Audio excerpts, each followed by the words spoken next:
Olá, pessoal, mais uma vez. Então, vamos dar continuidade, dar sequência aos nossos estudos. Vamos falar, então, da importância da água. Na parte 2, nós vamos falar um pouquinho sobre a importância da água para os seres biológicos de maneira geral, como iniciou a vida, tá? E algumas informações a mais. Então, vamos lá. Eu também apresento para vocês essa imagem que eu acho bem bacana e representa muito do que eu penso, né, sobre nós, sobre eu aqui do outro lado, fazendo esse curso para vocês, fazendo esse bate-papo com vocês, apesar de que neste momento não é recíproco, né, mas vocês vão poder deixar os questionamentos de vocês, as dúvidas de vocês, alguma coisa que talvez eu não tenha deixado claro, vocês podem perguntar na plataforma, enfim, né? Pode mandar mensagem, eu vou ter o maior prazer de responder e quem sabe isso serve até mesmo para de repente depois a gente fazer um vídeo e comentando alguma coisa sobre. Mas em relação a essa imagem aqui, o que eu acho muito bacana é que isso aqui representa como nós somos justamente sortudos, entre aspas, né? Aí vai depender de cada um, quem acredita em religião, quem não acredita em religião, em predestinação e etc. Mas nós estamos, moçada, prestem atenção aqui nessa imagem, nós estamos a uma distância perfeita em relação ao Sol. Já pararam para pensar nisso? A Terra, nós estamos aqui, ó, onde eu estou apontando. Nós estamos a cerca de 150 milhões de quilômetros do Sol. Tá? Isso não é pouco, mas isso não é nada a nível de universo. Isso não é nada. A gente conta isso aqui como uma unidade astronômica, né? A gente é maneira de dizer, na verdade, os astrônomos, né, nas contas deles. E aí o que acontece?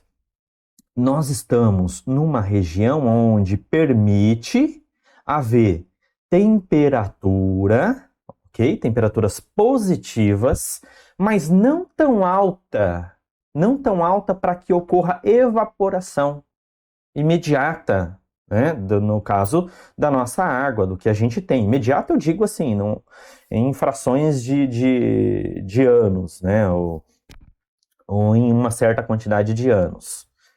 E a temperatura não é tão baixa a ponto de todo o globo terrestre, onde contém água, ser congelado, ok? De ocorrer fusão dessa água. Então nós temos a chance, devido à nossa distância, não só isso, tá? Não só a distância, eu já explico. Mas nós temos essa sorte, tá? De ter água em estado líquido, porque nós estamos a uma distância adequada do Sol, que não vai evaporar água e não vai ocorrer fusão para gelo a nossa água. E aí, com isso dá chance da vida evoluir. É muito difícil quando os cientistas vão procurar vida em outros planetas, de maneira geral. Uma das coisas que eles gostam de observar é justamente isso. Essa zona lock, essa zona aonde é possível haver vida. Essa zona, essa região onde é possível haver vida. Porque se você levar em consideração, Vênus já está mais próximo do Sol. Já está mais próxima do Sol. Vocês sabiam que a gente nem tem uma distância tão grande assim, mais ou menos uns 40 e poucos milhões de quilômetros em relação à Terra? No entanto, eles, né, como se tivesse vida lá. Vênus está a 40 e poucos milhões mais próximo do Sol. E talvez por isso ou não, a gente não sabe exatamente o histórico de Vênus, histórico planetário, isso foi suficiente, talvez junto com outros fatores, para que deixasse de ter chance de haver vida. Porque a temperatura lá é 400 graus na sombra. Tenta lá para você ver. 400 graus na sombra. E, portanto, a vida é muito difícil.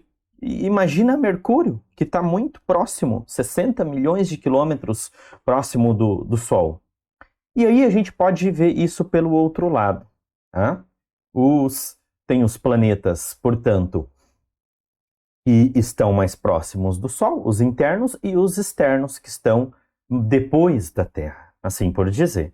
Esse planetinha aqui nós estamos aí estudando bastante, né? Tem várias empresas que estão lançando, né, algumas sondas espaciais, e não só digo a NASA, tem várias empresas que estão em busca disso, para conhecer um pouco mais daquele planeta, para que, quem sabe, daqui a um tempo não seja possível colonizar.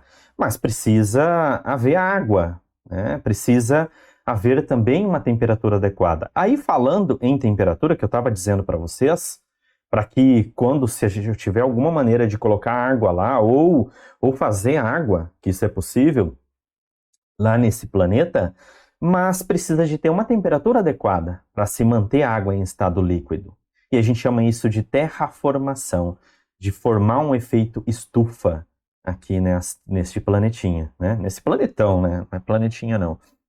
E, enfim, mas lá também não tem vida. Por quê? Porque está além dessa zona adequada para se ter ali uma temperatura adequada. Então aqui a temperatura, por outro lado, ela não é positiva, ela não é temperatura de 400, 500 graus, 600 graus, como nesses planetas, né, em Vênus e Mercúrio. Mas a temperatura aqui é extremamente negativa, 100 graus, cento e poucos graus negativos. E aí como que é possível a vida? Pode ser possível, né? Pode até ser possível em regiões subterrâneas, onde a temperatura de repente é um pouco maior, ou existir vidas que se adaptam. Aqui nós temos os chamados extremófilos, que sobrevivem em temperaturas, em condições extremas, por isso o nome. Mas, para que se tenha a vida e ocorra uma evolução, é preciso que se tenha, trocando em miúdos o que eu disse, tenha temperatura adequada para que a gente tenha água em estado líquido, já que, né, em todos os nossos estudos, né, deixando um pouquinho de lado, né, os outros planetas, trazendo aqui para a nossa Terra, talvez a vida, segundo, né, alguns estudiosos da área, a vida começou porque existia condições, existia água, temperatura, radiação solar e etc. E aqui, nesses outros planetas, vocês vão vendo que cada vez fica um pouco mais difícil, de quanto mais vai se distanciando do planeta, porque a energia acaba sendo menor. Então, as temperaturas são cada vez menores, a não ser que exista alguma coisa específica que possa permitir vida, torna-se cada vez mais difícil. Por isso que essa sempre é uma região aonde mais próxima do Sol, ou não exatamente, porque vai depender do tamanho do Sol, vai depender do tamanho, da força de energia, de radiação, para definir uma distância adequada para que se tenha água em estado líquido e uma quantidade de radiação adequada para o desenvolvimento da vida. Então, como a vida começou? Lógico, tem a questão do criacionismo, mas, pessoal, segundo, né, algumas teorias dentro da evolução, dentro da evolução, da constituição da vida, que prega justamente essa questão do desenvolvimento da vida, que iniciou, na verdade, como uma grande sopa de aminoácidos, né? E isso não fosse possível sem a existência de água, sem a existência de água. E tanto é que esses primeiros seres, né? Esses primeiros organismos, eles deram ali origem a outros organismos mais elaborados, que foram evoluindo com o tempo. Primeiro, né, seres unicelulares, e aí depois disso, pluricelulares, ou seja, né, com uma constituição mais organizada, com mais especificidades, enfim. E onde entra a questão aí das plantas de tudo isso, né? As plantas, elas demoraram um tempo depois que começou essa vida na água, na constituição da água, né? Na vida com relação ao uso da água, ao uso da radiação solar, né? A formação desses aminoácidos. Depois de um tempo ali, segundo alguns estudos, as plantas terrestres levaram a 400 a 500 milhões de anos para ocorrer a evolução delas, ou seja, primeiro os seres vivos estavam lá na água e depois eles vieram para a Terra, assim por dizer, para o continente, e aí posteriormente, obviamente, os animais.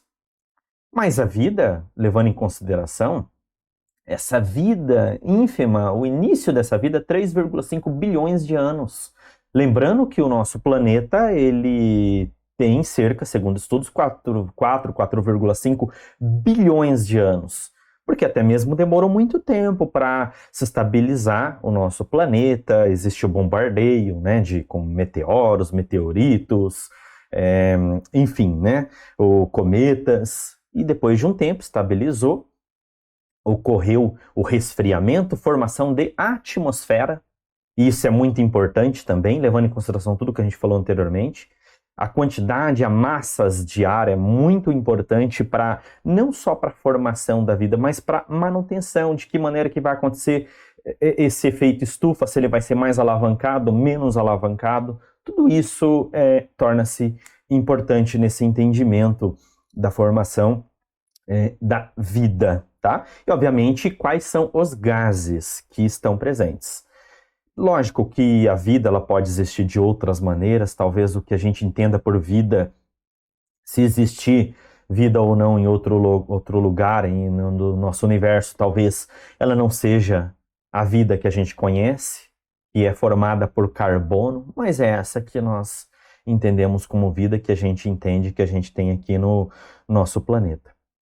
E aí, para terminar essa parte aqui desse slide, que eu queria dizer para vocês é que as plantas, elas tiveram bastante tempo para evoluir, porque elas partiram de seres com histórico anterior, né, menos evoluído, e a partir disso começou a ocorrer a evolução e deu-se tempo de criar mecanismos fantásticos com relação às plantas, né? Então, as plantas terrestres, de maneira geral, nós vamos estudar no desenvolvimento da nossa disciplina, do nosso curso, que existem mecanismos fantásticos. Quando a gente começar a entender o funcionamento da planta, porque a fisiologia estuda isso, a parte de fotossíntese, eu fico deslumbrado. Espero que vocês também, porque é magnífico a maneira com que a planta age, sai de uma situação ou evolui com as adversidades, ok? Então é sobre tudo isso que nós vamos falar no nosso curso, ok? E aí, para terminar essa partezinha da nossa aula, né, esse primeiro momento, queria dizer também para vocês que lógico, que a água, ela sempre está presente na nossa vida e sempre vai estar, acredito eu, porque pelo menos eu não vou estar aqui se a água não fizer mais parte, porque nós somos constituídos por água. A maior parte nossa é constituída por água.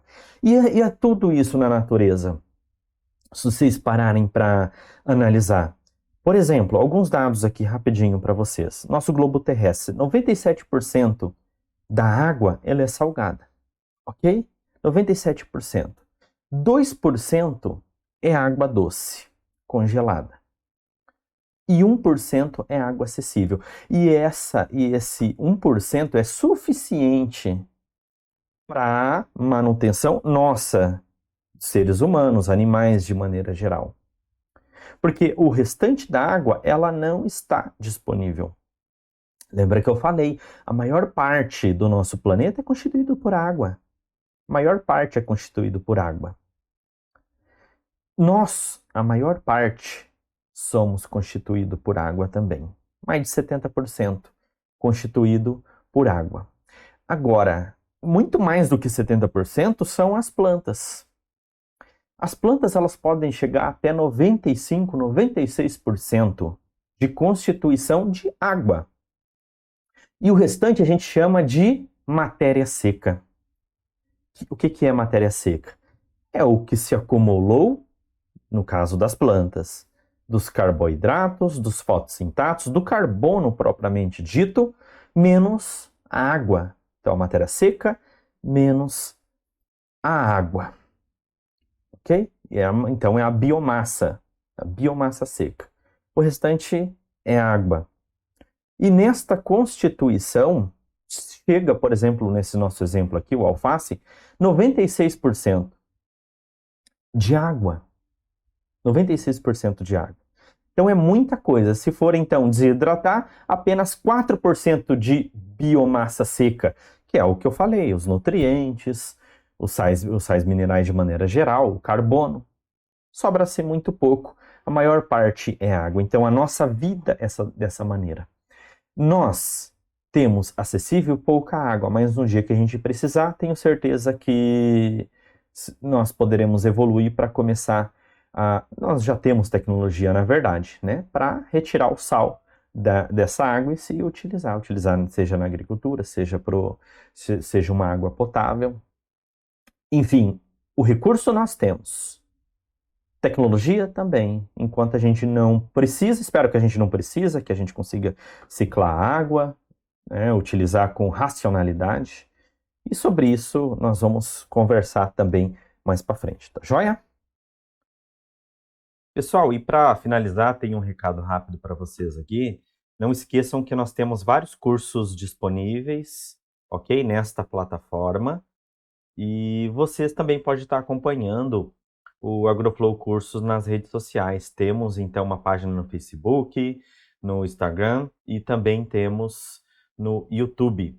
E, principalmente no YouTube, pessoal, nós temos aí vários cursos grátis, materiais complementares, podcasts, treinamentos. Então, tem muita coisa legal. Vocês podem estar se inscrevendo e acompanhando. E sempre que tiver um curso novo também eu aviso por lá, tá joia? Até mais!